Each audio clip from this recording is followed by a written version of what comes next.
Welcome to Paul Catalina's Top 5, brought to you by Texas Beef House. Use promo code 365sports. Today, we keep getting defensive with the top 25 defenses, numbers 20 through 16. Let's dive in, shall we? Number 20, Miami, Ohio.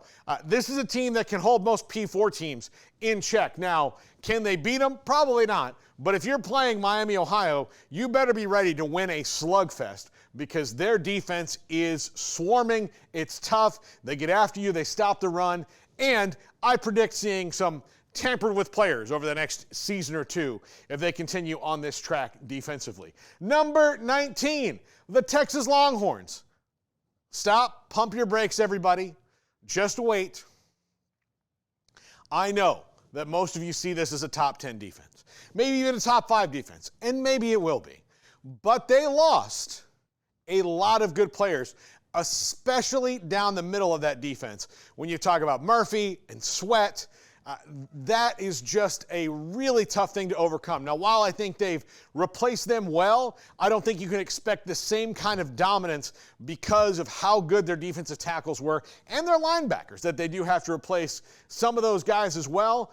I think they'll still be good, and the arrow's still pointed up. But I think early on, this is a defense that may not be as dominant as it was last year, particularly against the run, because my God, how could you be? They just shut everybody down that tried to run the ball at them. So I think that'll dip just a little bit. But remember, still a top 20 defense, and the separation in 1 to 25 when it comes to defenses is not as much as you may think. Number 18, Virginia Tech. The Hokies really do swarm you on defense. They get back to kind of that old school Beamer ball mentality of getting after the run, getting after the passer. This is a team on the rise under Brent Pry, and I expect them to kind of hover around here all year long. When you go and play Virginia Tech, you're going to have to be ready to win with less points than you normally score because they will hold you back a little bit, and I don't expect many shootouts when it comes to the Hokies and the Hokey Pokey this year. Number 17, Miami, Florida, the U. They've got their turnover chain. I don't even know if they use this anymore. They might have gotten rid of the props, which I'm not sure if it's still a thing. I'm not sure if it's still a thing, but their defensive front, very improved. Their secondary, very improved. And we'll probably get a talk about their offense soon enough with what they've done there. But this is a team defensively that should be able to hold a lot of people in check. And I expect them to be very, very, very good on that side of the ball this year because of what they've brought in and what they've kept there and what they've recruited in those guys coming up through the ranks and getting their opportunity to play for Mario Cristobal and the Canes. Number 16, Iowa State.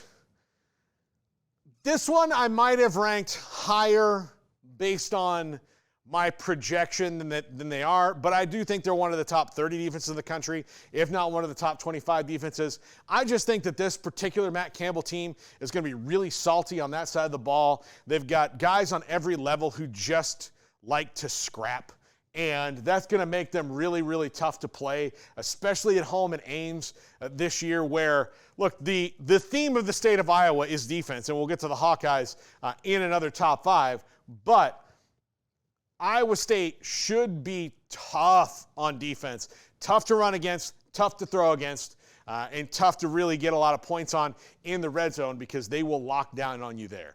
That's going to do it for this edition of the Top 5. We're going to wrap it up tomorrow. Teams 15 through 11. This is the Top 5 on 365 Sports.